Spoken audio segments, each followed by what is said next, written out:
Reese Tensley and John Criswell, now at 5, 6, and 10.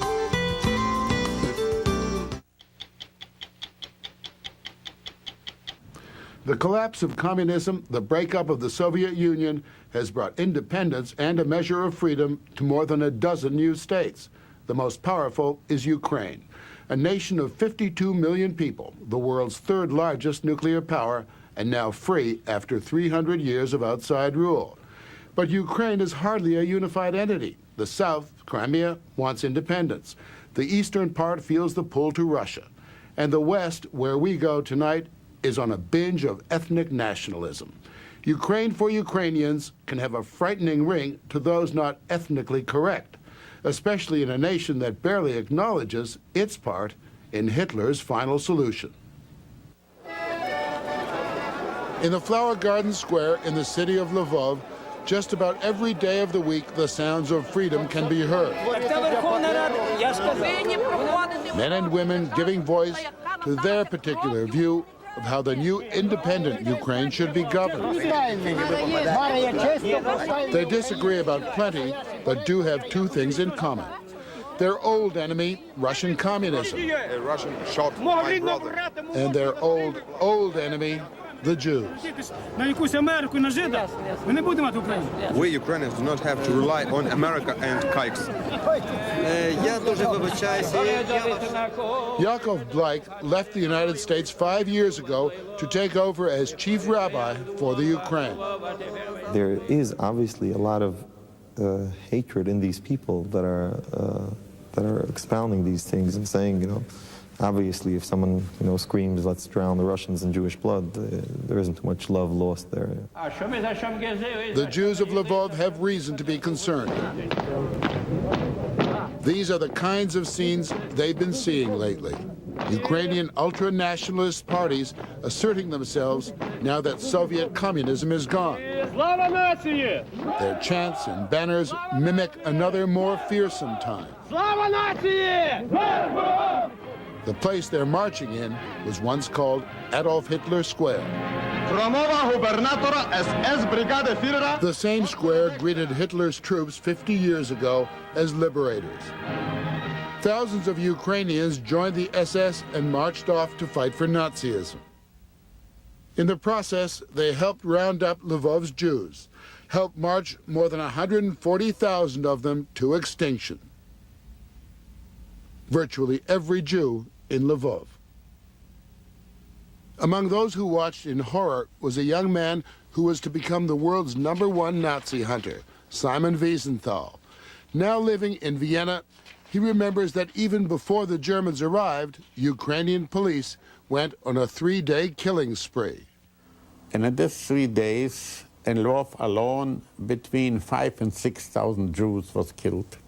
I get the impression from people that the actions of the Ukrainians, if anything, were worse than the Germans. About the civilians, I cannot say this. About the Ukrainian police, yes. Many of the Ukrainian men of Lvov who marched off as members of the SS never returned, killed fighting for Hitler. But last summer, a good number of the survivors, veterans of the SS Galicia division, did return for a reunion laid on by the Lvov City Council. Ukrainian SS veterans now living in Canada, the United States, and Ukraine. Nowhere, certainly not in Germany, are the SS so openly celebrated.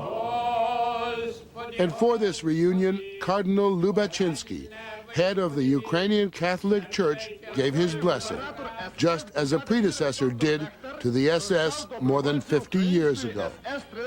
Did you not hold a ceremony here for the Galician SS? Yes. For the men who fought with the Germans? Yes. And you held a mass for these people? No, see, we didn't fight anybody here. We fought against the Russians in Austria and Yugoslavia. And we were under Germans. We had to do whatever they wanted to. We couldn't do anything but we want ourselves, really. But even before the Germans entered Lvov, yes, the Ukrainian militia, the police, killed 3,000 people in 2 days here. It is not true. It's horribly true to Simon Wiesenthal. Like thousands of Lvov Jews, his mother was led to her death by the Ukrainian police. These are remnants of a film the Germans made of Ukrainian brutality. The German High Command described the Ukrainian behavior as praiseworthy. My wife's mother was shot to death because she could not go so fast. She couldn't keep up with the rest of the prisoners. Yes. She was shot to death by a Ukrainian policeman because she could not walk fast. It was the Lvov experience that compelled Wiesenthal to seek out the guilty, to bring justice. Because I feel guilty that I survived. Why you and why not the others? For people, they was better than you, they was more intelligent than you, they could give the society more than you are doing. And this complex was so that I must speak in the name of these people. They cannot speak more because they was murdered. The names Auschwitz and Belsen and Buchenwald may be better known, but this place, the Yanovska Road camp in the city of Lvov, barely a mile from the Opera House, has its share of infamy. 200,000 Jews from the city and surrounding communities were killed here. Today it serves as a prison for common criminals. Nothing marks what happened here. There is a stone next door to the camp. This was a place called the Sands, a killing ground where 200,000 bodies were dumped into a ravine. It's been filled in and is now used as a school for training police dogs. In Western Ukraine, at least, Hitler's dream had been realized. It was Judenfrei, free of Jews. In the 50 years since, Jews have drifted in from other parts of the old Soviet Union. About 7,000 now in Lvov. For some Ukrainians, that's 7,000 too many. Yeah, well, that's not a secret. They're saying that. They want the Jews out. They want the Jews out. They want the Russians out. And they want everybody else out that's not an ethnic Ukrainian. The group marching is Una Unso, a political party whose motto is force and order. 3 of its members, including the man shouting orders, were elected members of Ukraine's national parliament. A sister party, the Social Nationalists, calls for the need to liquidate certain people.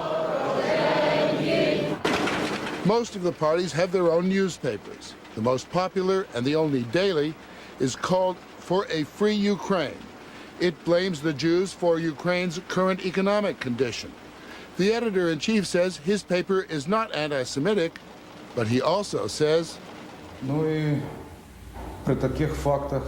Ukrainian villagers who represent the spirit of the Ukraine have long considered Jews to be exploiters. And this is reflected in jokes and anecdotes.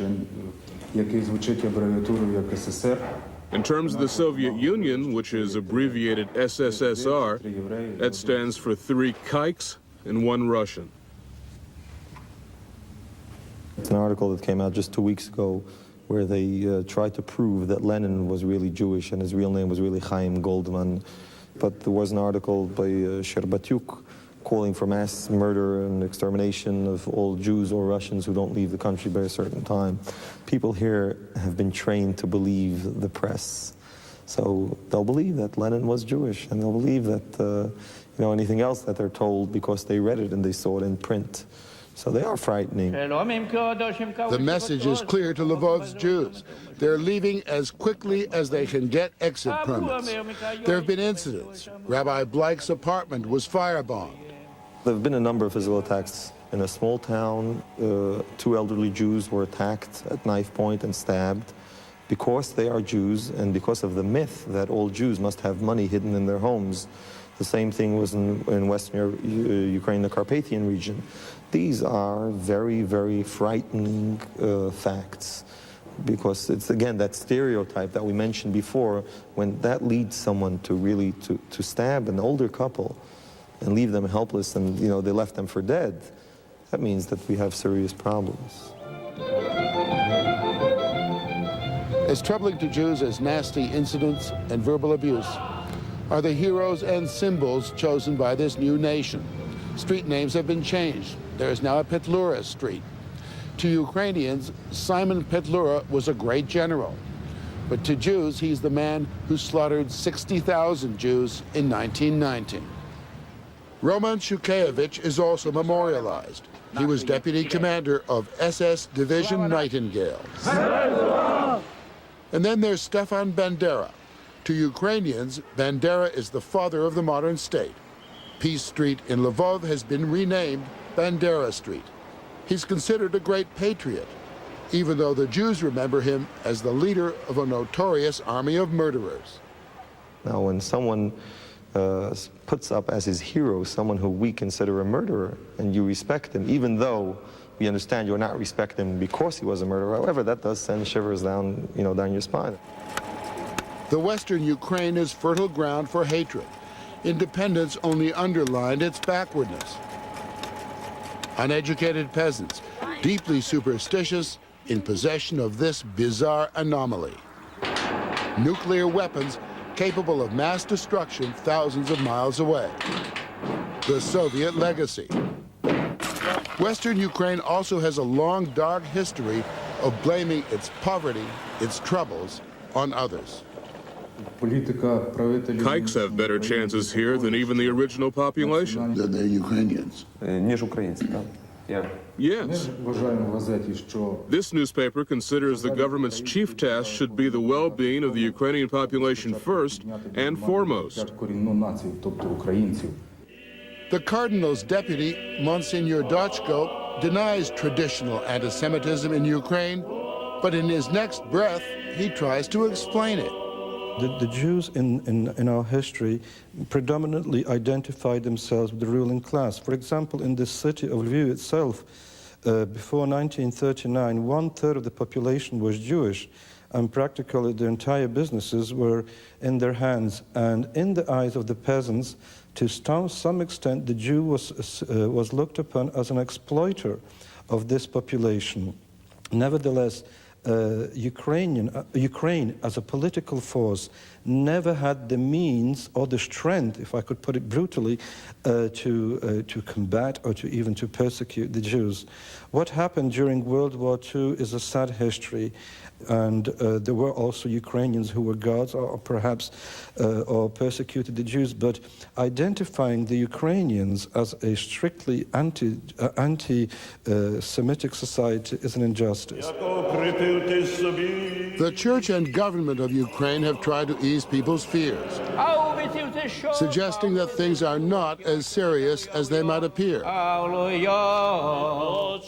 That Ukrainians, despite the allegations, are not genetically anti-Semitic. But to a Jew living here, or to one who only remembers the place with horror, such statements are little comfort among the flickering torches of Lvov. Not to believe. What's your reaction to this? They have not changed.